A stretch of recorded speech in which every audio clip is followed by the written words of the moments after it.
Guys, ഒരു സൂത്രം കാണിച്ചു തരാം. ഇത് നിങ്ങൾ തിന്നിട്ടുണ്ടാവുമെന്ന് അറിയില്ല. ഇതാണ് കൊക്കോ എന്ന് പറയും, കൊക്കോക്ക.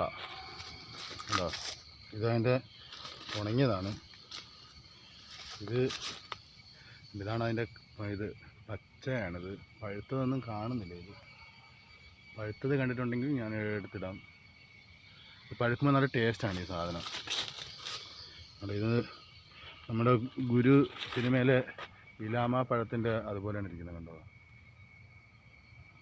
വേറെയുണ്ട് ഇവിടെ. കണ്ടോ, അടിപൊളിയല്ലേ ഗായ്സ്?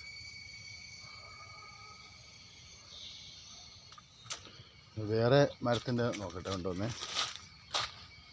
വേറെ മരത്തിലൊക്കെ നിൽപ്പുണ്ട്. ഇവിടെ ഇഷ്ടംപോലെ ഇതുണ്ട് കേട്ടോ, നിറച്ചിരിപ്പുണ്ട് സാധനം. ഇവിടെ ഇഷ്ടംപോലെ കൊക്കോയുടെ ഒരു തോട്ടമാണ്.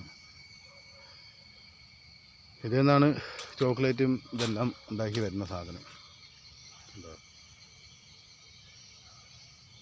അടിപൊളിയല്ലേ ഗായ്സ്? ഇഷ്ടപ്പെട്ടെങ്കിൽ ഷെയർ ചെയ്യുക, സബ്സ്ക്രൈബ് ചെയ്യുക, ലൈക്ക് ചെയ്യുക.